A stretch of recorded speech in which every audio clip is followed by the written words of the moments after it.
Hello everyone, this is Taliesin McKnight. Thank you for joining me today. Today we will take a look at the Zohar and we will examine part of the Zohar and its examination of Genesis 12. So we are delving back into traditional, authentic Jewish Kabbalah. Now there are different forms of Kabbalah, but we're going to the more traditional Zohar. The Sefer HaZohar, or the Book of Splendor, is a central text of the Kabbalah. And often it's seen as the central text of the Kabbalah. The word Zohar means brightness, splendor, radiance. So brightness, radiance, splendor, all brings to mind light. So the Sefer HaZohar, the Zohar, the word Zohar in Hebrew means splendor or brightness. The Zohar is a Kabbalistic text that takes the form of a narrative, in a sense. It follows the 2nd century Jewish sage, Rabbi Shimon Bar Yochai, and his students and his son Eliezer through Palestine, through Israel, through Israel. So the Zohar tells the story of Rabbi Shimon Bar Yochai and his son Eliezer and their students, and they're journeying through Palestine. And these 2nd century sages are discussing the mysteries of Kabbalah, and they are taking a look at the more esoteric, mystical forms of the Torah. The Zohar is primarily a look at the deeper esoteric meaning of the Torah, the first 5 books of the Bible: Genesis, Exodus, Leviticus, Numbers, and Deuteronomy. So the Zohar primarily looks at a deeper meanings from the Torah, and for those that practice Judaism, it is an excellent supplement to your weekly Torah portions or Torah readings, your Parsha or Sedra for the week, your Torah portions. So you could take the Zohar and use it along with your weekly Torah portions. So the Zohar takes a deeper look at the first 5 books of the Bible, the books of Moses: Genesis, Leviticus, Numbers, and Deuteronomy. So that is what the Zohar primarily is. Now here we are looking at Zohar at the first volume, which is called Bereshit. Bereshit is the Hebrew word for the book of Genesis. So the Zohar, Bereshit, is the part of the Zohar that takes a look at the deeper esoteric meaning of the book of Genesis. Now today we will be taking a look at the book of Genesis chapter 12. And particularly, we will be examining the first few verses, the first 2 verses of Genesis 12. So we will be taking a look at Genesis chapter 12, verse 1 and 2. And in the Zohar, this is Bereshit, this is 76b. And in the description box, I will give a link so that you could look at the Zohar yourself and read this passage of the Zohar. So in the description box, you will see a link to this part of the Zohar so that you could read it for yourself. And I will also give a link to Genesis 12. Now, the book of Genesis begins, Vayomer Adonai el Avram, Lekh, Lekha. And God said to Abram, "Get thee out." That's what Lekh, Lekha means, get thee out. Vayomer Adonai el Avram, Lekh, Lekha, me'oretzka, from your land, umi mulatka, and from your kindred, umi vetavika, and from your father's house, el haaretz asher areka, to the land that I will show you. So the Genesis 12 begins, Vayomer Adonai el Avram, Lekh Lekha, get thee out.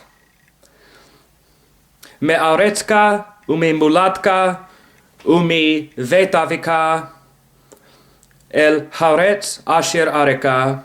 So the book of Genesis chapter 12 begins, and God said to Abram, get thee out from your land, and from your kindred, and from your father's house, and go to the land that I will show thee. So this is the call of God to Abraham, telling him to leave his land and go to the land that God shows him. Now in Zohar 76b, Rabbi Abba tells us that journeying to this other land, if you were to isolate the first two verses from the story. Now, if you look in the bigger picture, yes, it's God telling Abraham to move and go to this land, Canaan, that is promised to him. But if you were to isolate these two verses and look at them right by themselves, how would you interpret it? God says, get thee out from thy land and from thy kindred and from thy father's house, and go to the land that I show you. And then God gives promises of what will happen if he makes this shift, this move. And it says, God says to him, Va'eska lagoy gadol, and I will make you a great nation. V'baraka, and I will bless you. V'gadula shemka, and I will make your name great. V'hyeh braka, and you will be a blessing. So leave your father's house, leave your land, and go to the land that I will show you, and I will make you a great nation, I will bless you, and all of these things. Now Rabbi Abba, beginning in the Zohar 76b, Rabbi Abba quotes a passage from Isaiah 46:12. Hearken unto me, all ye stubborn-hearted who are far from righteousness. Now, what does this mean? Hearken unto me, all ye stubborn-hearted who are far from righteousness. Rabbi Abba says that this refers, in the Zohar, he says that this refers to students of the mysteries that fail to actually apply the teachings to their lives. They fail to cause a change to occur.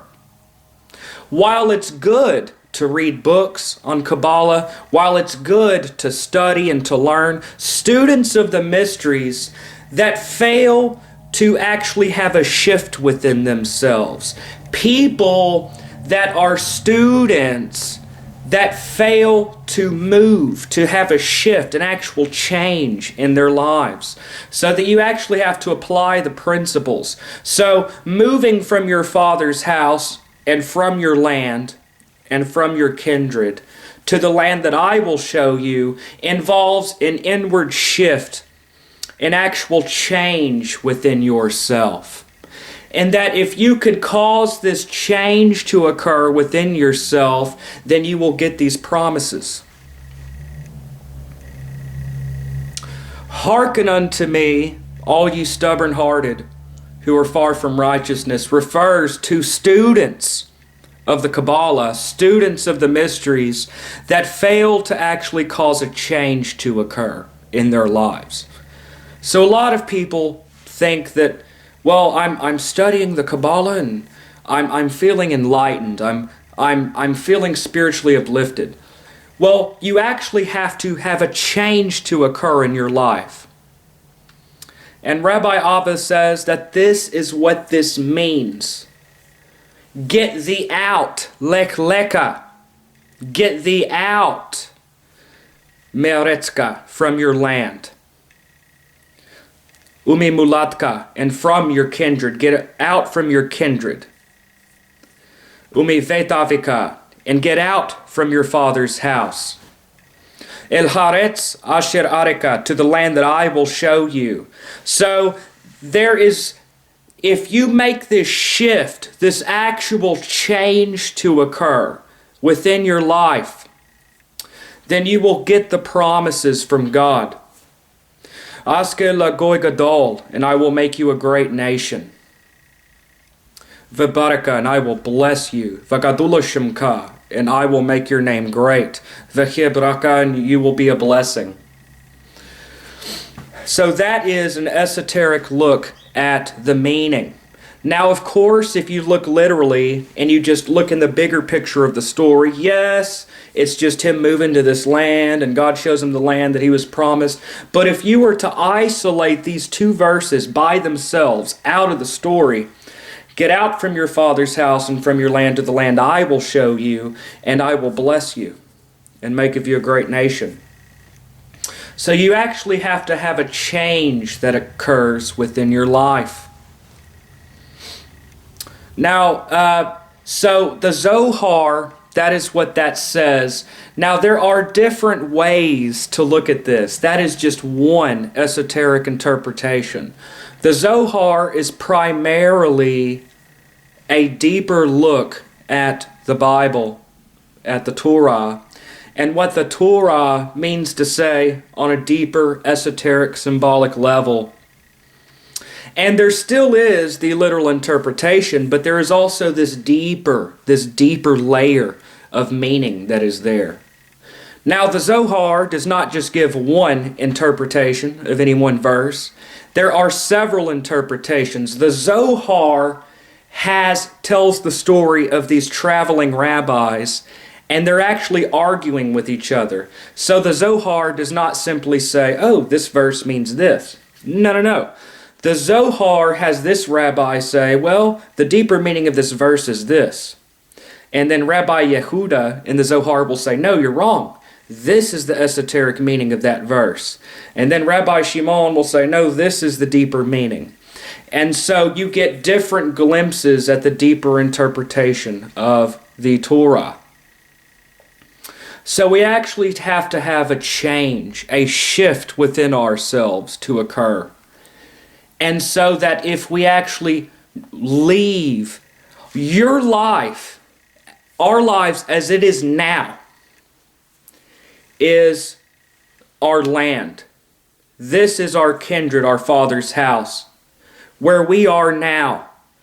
In order to obtain the promises given, we actually have to leave our lives as we have them now and actually make a shift within ourselves. We have to have a change. We have to journey to the land that He shows us, that God shows us. And if we make this inward change within ourselves, this inward shift, then we get all these promises.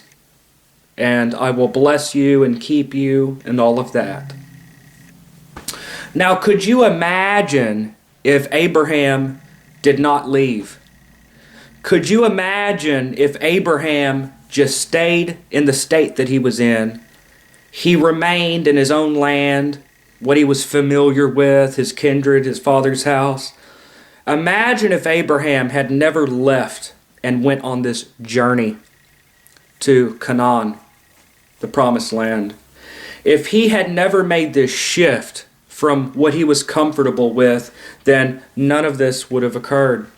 And that is a deeper look at Genesis chapter 12, and this is just 2 verses. Now, another thing to consider, throughout the text, it keeps saying ka, ka, ka. K-A at the end of a word in Hebrew means you. So the Hebrew word aretz, land or earth, aretz ka, your land, mulad, kindred, muladka, your kindred, av, father, avika, your father, or vet avika, your father's house. So the Hebrew keeps saying you, avika. So that's that is a interesting mystery. Vayomer Adonai el Avram, Lekh Lekha, get thee out, me'aretzka, from your land. I have this written down. Umimulatka, from your kindred. Umivetavika, and from your father's house. El Haaretz Asher Areka, to the land of which I show thee. Now the promises, if you make this shift, says Ve'eska, and I will make you Lagoy Gadol, a great nation. Vabaraka, and I will bless you. Vagadula Shemka, and your name will be great. You, Ka. V'hiebraka, it will be a blessing. So that's interesting. Why? To have all the ka, you. It seems to imply you. It's interesting. Now another thing to consider, the Zohar doesn't really touch on this, but this is an interesting thought. Vagadula Shimka, and I will make your name great. But the word Gadula, greatness, Gadula also is another word for chesed. So if you take those two words, Gadula Shemka, greatness will be your name, but he also says to Abraham, your name will be chesed. So that's interesting as well. Now some Kabbalists proclaim that Abraham represented the sphere of chesed, or gadula, whereas his son Isaac represented Gevurah, and that Yaakov, Jacob, was Tiferet. So Abraham, Isaac, and Jacob become chesed, Gevurah, and Tiferet. I don't really understand that, but it's interesting. And it's also interesting that it says Vagadula Shemka, and Gadula will be your name, or chesed. Now the Zohar, like I said, gives different examinations of what a certain verse means. And it does not nullify, it does not do away with the literal interpretation. But that's what the Zohar primarily is a look at the deeper esoteric meaning of the Torah. And this is Lekh Lekha. What this is often referred to, this passage, Lekh Lekha, get thee out. And so that is interesting. And this is partially how Kabbalah is used. The great scholar Moshe Idel said that there are two forms of Kabbalah. There is the intensive mode. I can't remember exactly what he said. The intensive mode were the practices, such as meditation techniques, permutations of the Tetragrammaton, in order to develop kavana, or to repeat the names of God during prayer to increase kavana, or fervent devotion and prayer, and the use of ecstatic prayer to God, to where you become nullified within the Godhead. You lose your ego, yourself.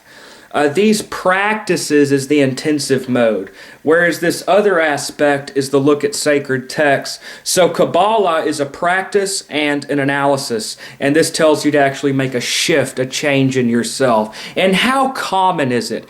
How common is it that students of the mysteries will just read and not really make a change to occur in their life? So actually make the shift, make the journey, leave your comfort zone, and actually cause a shift within yourself. And that is a brief analysis of Genesis 12, verses 1 and 2, and a brief look at the very first part of the Zohar 76b.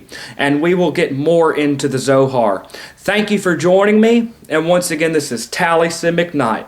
And have a great day, y'all.